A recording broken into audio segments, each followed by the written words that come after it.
Saudara, kita percaya bahwa tidak ada tempat pengharapan lain bagi kita selain kepada Tuhan. Jangan pernah berjalan dengan kekuatan kita sendiri, karena Alkitab berkata, diberkatilah orang yang mengandalkan Tuhan. Tapi terkutuklah orang yang mengandalkan kekuatannya sendiri. Kita tidak bisa mengandalkan apapun. Kekayaan, kepinteran, apapun tidak ada yang bisa kita andalkan selain daripada Tuhan. Ibrani pasal yang ke-11 ayat yang ke-6, kita bisa buka bersama. Ibrani pasal yang ke-11 ayat yang ke-6, firman Tuhan berkata begini, baca sama-sama 1, 2, 3. Tetapi tanpa iman tidak mungkin orang berkenan kepada Allah. Sebab barang siapa berpaling kepada Allah, ia harus percaya bahwa Allah ada dan bahwa Allah memberi upah kepada orang yang sungguh-sungguh mencari Dia. Ayat ini dengan jelas berkata, tetapi tanpa iman tidak mungkin orang berkenan kepada Allah. Ternyata iman itu adalah hal yang penting, saudara. Dan apa itu iman? Iman itu bukan, oh saya percaya kok sama Tuhan. Kamu percaya Tuhan? Percaya bu. Ya saya Kristen. Saya punya agama. Tidak segampang itu kita berkata bahwa kita beriman kepada Tuhan. Kenapa saya bilang penting, saudara? Sebab Alkitab berkata, tetapi tanpa iman tidak mungkin orang berkenan kepada Tuhan. Padahal di dalam hidup ini yang sangat kita butuhkan adalah perkenanan Tuhan. Sebab tanpa perkenanan Tuhan tidak ada gunanya kekayaanmu. Tidak ada gunanya pelayanan kita sehebat apapun kalau Tuhan tidak berkenan, buat apa? Amin. Enggak ada guna. Ya, tanpa perkenanan Tuhan semua sia-sia. Mau saudara punya rumah berapa, mau saudara punya kekayaan berapa, kalau hidup kita tidak berkenan, maka semua sia-sia. Dan tanpa iman ternyata kita tidak berkenan kepada Tuhan. Percaya saja tidak cukup. Karena Alkitab berkata, engkau percaya hanya ada satu Allah saja, setan juga percaya. Apa yang membedakan kita dengan setan? Kita beriman, percaya sungguh kepada Tuhan. Sebab barang siapa berpaling kepada Tuhan, kepada Allah, maka tidak ada pilihan lain. Dikatakan di sana, kita harus percaya bahwa Allah itu ada. Tuhan itu ada loh. Dan Tuhan itu hidup loh. Dia ada, saudara. Jangan berpikir Tuhan tuh nggak ada. Orang yang beriman itu tahu bahwa Tuhan itu ada. Karena itu dia tidak khawatir. Karena itu dia percaya sungguh. Tapi banyak orang itu lewat kelakuannya dia tidak mengakui bahwa Tuhan tuh ada. Contoh, orang yang berbuat dosa terus. Ke gereja terus sih, ada ibu-ibu yang berkata, bu suami saya itu tiap minggu ikut saya ke gereja, tapi selingkuhnya jalan terus. Hati-hati saudara. Kalau engkau terus berbuat dosa dan engkau tidak mau bertobat, itu artinya engkau tidak percaya kepada Tuhan. Sekalipun engkau Kristen, sekalipun engkau pelayanan, sekalipun engkau pendeta, bahkan gembala. Kalau engkau hidup di dalam dosa dan tidak menghormati Tuhan, itu artinya engkau tidak mengakui bahwa Tuhan itu ada. Tuhan selalu berkata kepada bangsa Israel ketika dia menampakkan diri kepada Musa, kepada orang Israel. Dia selalu berkata, bagaimana saudara? Tuhan bilang, sebab aku ini adalah Allah yang hidup. Engkau itu menyembah Allah yang hidup. Selalu bolak-balik Tuhan nyatakan kepada bangsa Israel, aku ini hidup. Engkau menyembah kepada Allah yang hidup, bukan Allah yang mati. Kalau kita tahu Tuhan ada, Tuhan hidup, dan dia itu murka terhadap dosa, maka harusnya hidup kita ini jemaat Tuhan, kita sungguh-sungguh hidup di dalam takut akan Tuhan. Bagaimana kita bisa melewati tahun ini? Banyak prediksi yang berkata tahun ini adalah tahun kegelapan. Bangsa-bangsa sudah banyak mulai terjadi krisis hari-hari ini. Ya, jangan menghibur diri. Banyak yang menghibur diri. Nggak usah dikatakan ini tahun gelap, tahun suram. Hei, tidak bisa ditengking. Kalau Tuhan mau izinkan kegelapan itu terjadi, nggak bisa engkau tengking, saudara. Masa pandemi 2 tahun, siapa yang bisa menengking? Jemaat berkata, Bu Debbie, tengking Bu ini virus. Saya bilang, tengkingo. Lu pikir lu punya kuasa lebih dari Tuhan? Kalaupun kegelapan akan terjadi tahun ini, ya itu akan terjadi. Karena Alkitab berkata akhir zaman akan datang masa yang sukar. Saya nggak suka menghibur-hibur jemaat. Saya lebih suka mempersiapkan jemaat untuk menghadapi setiap hal. Persiapkan dirimu, persiapkan imanmu. Saudara, mempersiapkan hidup kita di tahun-tahun yang tidak mudah ini. Kita gak punya pilihan lain. Saya selalu menyerukan kepada umat Tuhan, bertobat. Katakan amin. Tahun ini engkau tidak bisa mengandalkan kepintaranmu. Tahun ini kita tidak bisa andalkan lobby-lobby kita, link-link kita. Tahun ini kita gak bisa andalkan kekuatan kita, bahkan modal kita gak ada. Hanya orang yang mengandalkan Tuhan yang akan melihat penyertaan Tuhan. Tahun akan berubah, keadaan akan berubah. Tetapi percayalah, janji Tuhan tidak pernah berubah. Percaya saja saudara. Ketika Ishak tunduk kepada Tuhan, ya, Kejadian 26 ayat yang ketiga bisa ditayangkan di sana. Ya, lalu tinggallah Ishak di negeri itu, saudara. Ya, Tuhan bilang tinggallah engkau di negeri ini sebagai orang asing. Saudara tinggal di satu negeri sebagai orang asing itu kira-kira enak atau tidak? Enggak enak, tidak ada saudara. Enggak ada teman. Coba saudara bayangkan, saudara pergi merantau ke satu tempat, orang asing. Enggak ada teman, enggak ada link, enggak ada siapa-siapa. Ketika saya dipanggil Tuhan tinggalkan kota Solo ke Jakarta, saya dan suami bergumul. Tuhan bilang, tinggalkan kota ini, berangkat ke satu negeri yang akan kutunjukkan. Saya mengalami ini saudara. Makanya saya bisa berkhotbah. Kami baru beli rumah di Solo. Saya bilang gini, Tuhan, saya gak ada uang 5M loh di rekening. Jadi sorry, berat bagi saya.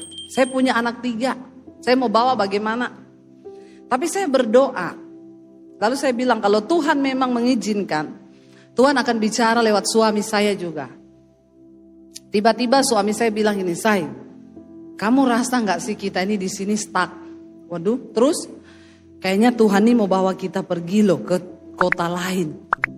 Waduh, saya syok saudara waktu dengar itu. Wah, bener nih Tuhan nih. Suami istri itu harus sepakat ya. Mendengar suara Tuhan harus sepakat. Jangan satu tok dengar, satu enggak. Itu enggak bener itu ya. Harus sepakat. Makanya saya berkata, ayo tahun ini kalau Anda mau melihat rumah tangga Anda diberkati, kurangi berantem. Saudara, jangan ya. Alkitab berkata di mana 2 orang bersepakat, kesitulah berkat Tuhan diperintahkan. Kalau berantem gimana Bu? Boleh, 5 menit cukup. Amin. Yang jiwanya sehat bisa bilang amin. Tapi yang sakit jiwa enggak bisa. Berantemnya lama, 3 hari 3 malam itu tanda-tanda Anda sakit jiwa stadium awal. Nanti kalau sudah marah-marah, diam-diaman, nah itu mulai stadium 2 itu. Sebentar lagi Anda diam lalu marah-marah sendiri, itu udah tingkat depresi. Anda terus-terusin nanti gila. Sekarang banyak orang gila saudara. Saya dapat konseling banyak sekali. Mulai dari anak remaja, suami, ibu-ibu. Bu, anak saya kerasukan. Bu, suami saya kerasukan. Saya bilang itu bukan kerasukan.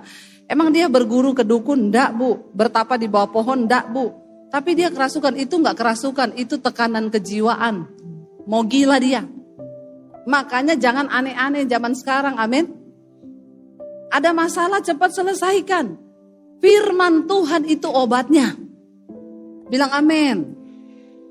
Ya, tidak ada dokter hebat, enggak ada psikiater hebat, tidak ada pendeta hebat. Yang ada tuh Tuhan yang hebat dengan imanmu yang hebat. Engkau harus datang kepada Tuhan secara pribadi. Beresin semua hal yang ada di hati. Ya, jangan saudara tambah-tambahi pahit. Udah banyak kepahitan di hati. Nontonnya Bunda Korla. Ngomongnya saudara ya. Itu enggak karu-karuan. Saudara dengar yang manis, yang baik, yang sedap didengar. Jangan yang maki-makian Anda dengar, Anda tanpa sadar dan sengaja itu Anda mulai mengoleksi kata-kata yang buruk di otakmu, kau simpan. Nanti itu keluar kalau kau berantem dengan suamimu. Ya, jadi dengarkan yang baik. Dengar firman Tuhan saja. Mesbah doa Debbie Basir TV tiap malam. Yang belum subscribe, tolong subscribe. Jangan lupa like dan share. Supaya imannya bertumbuh, amin. Saya tuh bersyukur ketemu orang, ya. Tadi lagi makan, ada yang datang nangis-nangis, tiba-tiba berlutut. Ibu. Biasa aja Bu, saya lagi makan. Kenapa? Saya itu Bu, puji Tuhan dengar khotbah ibu saya diubahkan Bu. Tadinya saya ini pemarah. Saya suka ngecek HP suami saya. Bapak-bapak kalau HP-nya dicek seneng gak?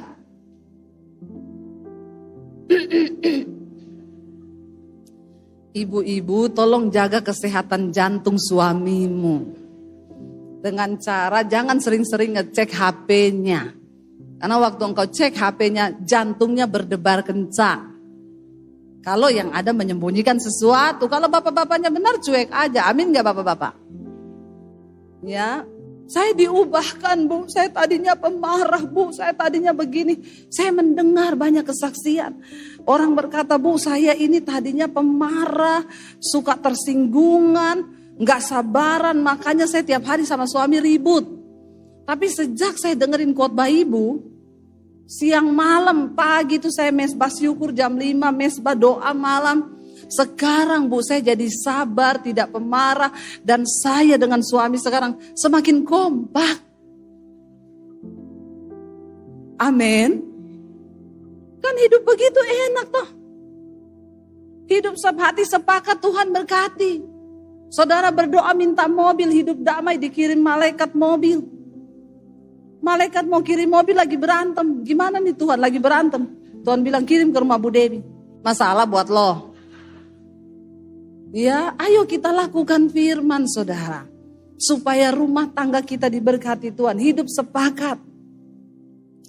Ishak sepakat dengan istri. Mereka membuat perencanaan untuk pergi meninggalkan negeri itu. Tetapi di tengah jalan Tuhan berkata, jangan pergi ke Mesir, tinggal di sini. Sebagai orang asing. Ketika kita menjadi orang asing, saya dan suami sepakat akhirnya. Suami saya tanya, menurut kamu kira-kira Tuhan bawa kita pindah kemana? Suami saya langsung bilang, Batam. Saya bilang, kenapa kamu jawab Batam? Karena dulu saya sekolah Alkitab, selesai sekolah Alkitab itu mau ditugaskan di Batam. Tapi tidak jadi, karena saya sudah jatuh cinta sama kau. Saya bilang ya kita tidak usah mematok Tuhan ya. Dimanapun Tuhan tempatkan, saya bilang kita berdoa bisa jadi di Jakarta. Kami berdoa minta tanda lalu Tuhan genapi. Lalu kami berdua sepakat dan kami ke Jakarta. Banyak link-link saya di semua gereja. Saya SMS satu-satu. Ada pelayanan enggak di tempatmu? Saya di Jakarta sekarang. Saya telepon. Nada sambungnya bunyi. Telepon yang Anda tuju sedang bersembunyi. Kalau kita itu susah semua orang sembunyi dari kita. Itu biasa. Namanya juga orang susah. Nanti kalau kita sudah sukses banyak yang datang-datang ngaku-ngaku. Saya saudara loh Bu. Saudara dari mana ya? Sepupu lain kali. Inilah dunia saudara. Memang seperti itu. Jadi jangan takut. Kita itu sering diizinkan Tuhan menjadi orang asing, artinya nggak memiliki siapa-siapa. Supaya kita menjadikan Tuhan sebagai tempat sandaran hidup kita. Nggak usah marah, sampai pernah teman saya itu dulu dia cuekin saya, saudara Jakarta. Begitu ketemu, dia bilang gini, Bu, Ibu sekarang sukses ya. Ibu nggak kepahitan kan sama saya? Dulu saya nggak kasih Ibu pelayanan. Saya bilang, oh enggak Pak. Kan seperti Musa, Tuhan mengeraskan hati Fir'aun. Terus dia bilang gini, berarti menurut Ibu saya sama-sama Fir'aun? Saya bilang enggak sih, tapi mirip. Enggak apa-apa, memang akan Tuhan izinkan ada Fir'aun dalam hidup kita. Ya biasa aja, jalani aja, jangan marah, jangan kecewa, tetap berharap sama Tuhan. Tuhan izinkan engkau jadi orang asing, Ishak menjadi orang asing, enggak punya siapa-siapa. Tapi disitulah dia menaruh iman kepada Tuhan. Kenapa dia percaya kepada Tuhan? Dia percaya pada janji Tuhan. Tuhan berkata di ayat yang ketiga, tinggallah engkau di sini sebagai orang asing, kata Tuhan. Ya, sebab aku akan memberkati, aku akan menyertai engkau dan akan memberkati engkau. Tuhan berkata di sana. Ya, ayat yang ketiga, tinggallah di negeri ini sebagai orang asing, maka aku akan menyertai engkau dan memberkati engkau, sebab kepadamulah dan kepada keturunanmu akan kuberikan seluruh negeri ini, dan aku akan menepati sumpah yang kuikrarkan kepada Abraham ayahmu. Ingat saudara ya, iman kita, janji Tuhan atas kita itu akan berlaku kepada anak cucu kita. Kenapa kita harus sungguh-sungguh menjaga hidup di dalam perkenanan dan kekudusan? Supaya berkat itu bukan hanya bagimu hari ini, tetapi berkat yang Tuhan turunkan berlaku bagi anak cucumu. Katakan amin. Jangan kita membuat anak cucu kita terkutuk, ya. Tapi kita hidup benar. Alkitab Tuhan berkata, aku akan menyertai engkau, memberkati engkau, sebab aku akan dikatakan menggenapi, aku akan menepati sumpah yang telah kuikrarkan kepada Abraham ayahmu. Bukankah kita akan bersuka cita ketika Tuhan berkata itu kepada anak-anak kita? Aku akan memberkati engkau karena aku ingat sumpahku dengan ibumu, dengan ayahmu yang hidup takut akan aku. Saya gak pernah takut dengan anak-anak saya. Ketika saya berpikir nanti jodohnya bagaimana, Tuhan jangan sampai anak saya salah memilih. Tapi saya selalu perkatakan di hadapan Tuhan, engkau memperhitungkan imanku atas anak-anakku Tuhan. Karena itu aku tidak akan takut. Aku percaya sungguh kepadamu. Bagianku adalah hidup di dalam ketetapan Tuhan. Taat kepada firman Tuhan. Maka Tuhan memperhitungkan sumpahnya kepada anak cucu kita, saudara. Berjuanglah untuk hidup di dalam kebenaran. Berjuanglah untuk engkau dapatkan perkenanan Tuhan. Sebab itu berarti bukan hanya untuk dirimu, tetapi untuk anak cucu kita. Betapa bahagianya saya ketika Tuhan berkata kepada anak saya, aku memperhitungkan engkau. Dan semua sumpah yang aku sudah berikan kepada ibu dan ayahmu, itu akan aku teruskan kepada engkau. Bukankah itu kerinduan kita bersama? Ingat Bapak Ibu, apa yang kau lakukan hari ini itu akan dituai oleh anak-anakmu. Makanya bapak-bapak yang tukang selingkuh, gak usah angkat tangan. Saya itu banyak dengar dari jemaat. Tadi itu Bu, suami saya ikut itu, tapi tetap selingkuh Bu. Ke gereja tiap minggu. Hati-hati, jangan engkau hidup dengan tidak menghormati Tuhan. Engkau berpikir engkau sehat, engkau punya uang. Buktinya saya selingkuh juga aman-aman. Yang perempuan-perempuan jangan jadi pelakor. Cari suami, kawin baik-baik, bilang amin. Awas kalau Anda jadi pelakor. Ya, banyak orang Kristen ngerti firman tapi pura-pura gak tahu. Apalagi mau jadi simpenan. Hati-hati. Ya, disimpen. Emangnya barang. Jangan mau jadi simpenan. Iya, soalnya ketemu sama sugar daddy. Kalau dia sudah sakit, kena sakit gula, jadi daddy sugar. Bapak-bapak diabetes. Makanya bapak-bapak jangan sombong ya. Engkau merasa engkau punya uang, udah tua, dicintai sama gadis muda. Sombong, saya padahal udah tua, pacar saya muda loh. Fred, lu pikir dia cinta sama lu? Dia cuma cinta uangmu bapak. Ngaca. Jangan terlalu GR. Saya paling sebel ketemu bapak-bapak yang sok GR. Dia pikir dia kegantengan. Disenangi sama anak muda. Pacaran seumuran anaknya. Gak tahu diri. Kalau gak bertobat biar saja jemput malaikat maut. Kalau gak tobat kan, bertobat. Ya, sok kegantengan loh. Dilayani Pak tobat. Itu pacarmu seumuran anakmu, tobat Pak. Gak bisa Bu, saya sudah terlanjur cinta. Dia baik sama saya. Lu gak tahu dia punya pacar di belakangmu. Tinggal tunggu kau mati aja. Yang penting dibeliin apartemen, dibeliin mobil. Dipikir cinta beneran. Istrimu itu yang mencintai kau. Dari belum ada apa-apanya dia berjuang bersama engkau. Setelah kaya terus lupa diri, sok kegantengan lagi. Please deh. Ya, jangan sampai. Makanya kalau ada ibu-ibu konseling, Bu, ibu enggak usah bikin kepala saya lagi puyeng ibu masalah suami ibu. Terus apa yang harus saya lakukan Bu Debbie? Doa saja, Tuhan hajar suamiku Tuhan. Biar dihajar Tuhan. Yang penting dia bertobat. Gitu aja ya ibu-ibu doanya kalau suami macam-macam ya. Semoga suami-suami yang mendengar hari ini terancam. Enggak terancam kebangetan loh. Hidup sepakat supaya Tuhan memberkati. Lalu dikatakan di sana Tuhan suruh Ishak berdiam di situ sebagai orang asing. Tuhan berjanji, aku menepati sumpahku yang telah kuikrarkan kepada bapakmu Abraham. Aku akan membuat banyak keturunanmu seperti bintang di langit. Aku akan memberikan kepada keturunan seluruh negeri ini oleh keturunanmu. Semua bangsa di bumi akan mendapat berkat. Lewat hidup kita, Tuhan ingin orang diberkati. Lewat hidupmu, Tuhan ingin keluargamu diberkati. Lewat hidupmu, bahkan semua bangsa-bangsa akan diberkati. Itu janji Tuhan. Dan akhirnya saudara Ishak itu ayat 12 dikatakan di sana, maka menaburlah Ishak. 12 ya. Maka menaburlah Ishak di tanah itu, di tempat dia sebagai orang asing. Tuhan suruh dia menabur. Saat itu di negeri itu sedang terjadi musim kering. Gagal panen, kelaparan yang besar.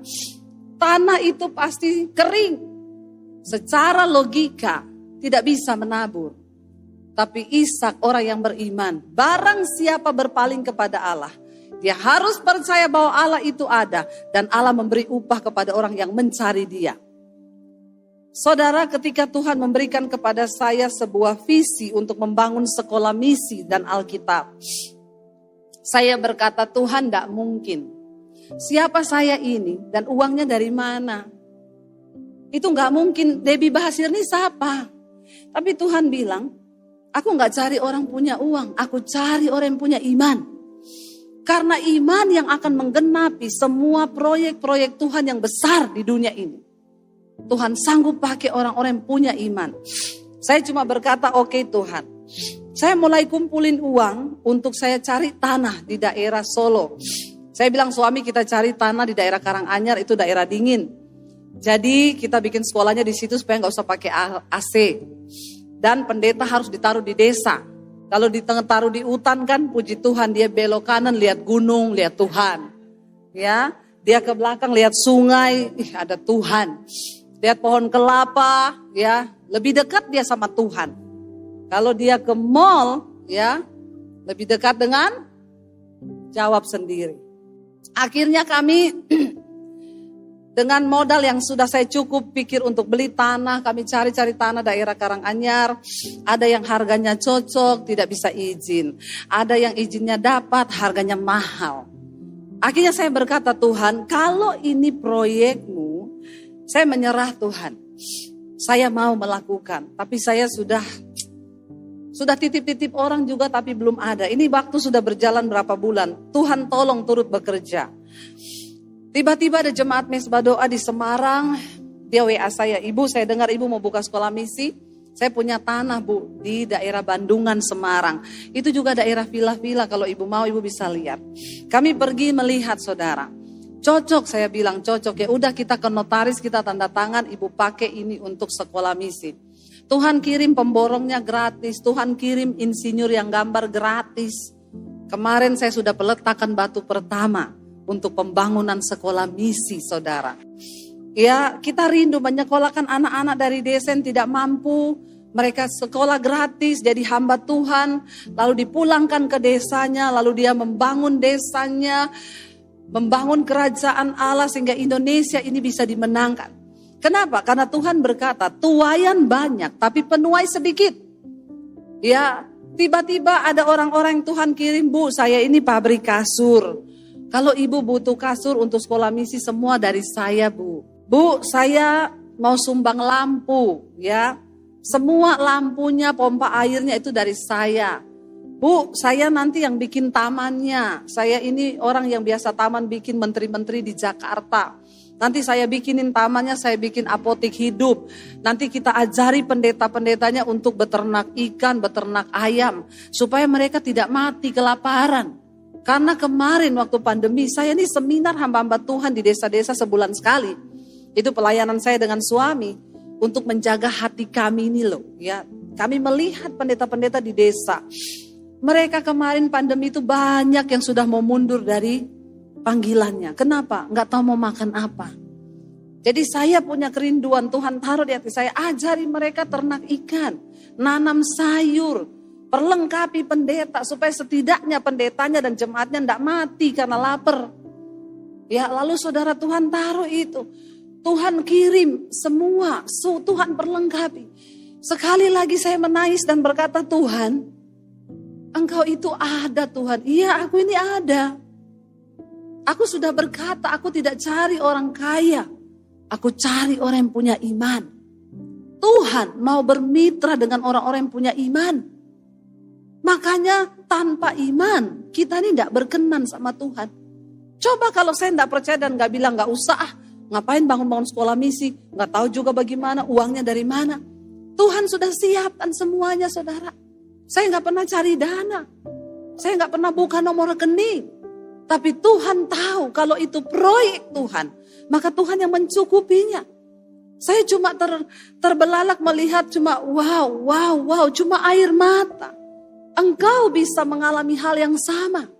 Banyak dalam hidup ini hal-hal yang supranatural yang Tuhan bisa kerjakan dalam hidup kita. Itu di luar logika kita. Makanya banyaklah berserah kepada Tuhan. Engkau berkata mungkin, "Tuhan, tahun ini bisnisku sudah gak ada harapan. Tuhan, pekerjaanku tidak ada harapan." Ayo bangun iman. Jangan sibuk bangun kepintaranmu, tapi bangun imanmu. Bersama dengan Tuhan, engkau akan melihat anugerah Tuhan yang luar biasa. Iya, saudara, bagi Tuhan tuh gak ada yang mustahil. Banyak hal supranatural yang bisa Tuhan kerjakan. Percayalah kepada Tuhan. Dekatkanlah diri kita dengan Tuhan. Maka Tuhan itu sanggup membukakan jalan bagi setiap orang yang mau percaya kepada Dia. Kita percaya, saudara, tidak ada perkara yang mustahil. Dan Alkitab berkata, akhirnya Ishak menabur, ayat 12, maka menaburlah Ishak di tanah itu, dalam tahun itu juga ia apa? Mendapat hasil berapa kali lipat? 100 kali lipat, sebab ia apa? Diberkati Tuhan. Bukan karena sebab ia pinter, sebab ia punya koneksi, sebab ia punya modal. No, sebab ia diberkati Tuhan. Siapa yang tahu hidup ini? Ada banyak hal yang menurut kita itu kebetulan, tapi bagi Tuhan gak ada yang kebetulan. Tuhan punya banyak koneksi yang bisa Dia ketemukan dengan engkau. Dengan cara-cara yang gak pernah kita pikirkan. Jangan takut dengan tahun ini, saudara. Sekalipun mungkin ada kegelapan, kita gak bisa tengking. tapi setidaknya kita persiapkan iman kita. Sebab dunia berubah, keadaan berubah, tapi janji Tuhan tidak pernah berubah. Tuhan yang lebih tahu cara yang terbaik untuk memulihkan hidup kita. Percayalah saudara, biar pujian ini menjadi iman kita kepada Tuhan. Kita mau katakan di hadapan Tuhan, Kau yang lebih tahu Tuhan. Dia yang lebih tahu, Tuhan itu maha tahu, tapi manusia sok tahu. Mari kita datang pada Tuhan, bawa imanmu. Mari bangkit berdiri bersama.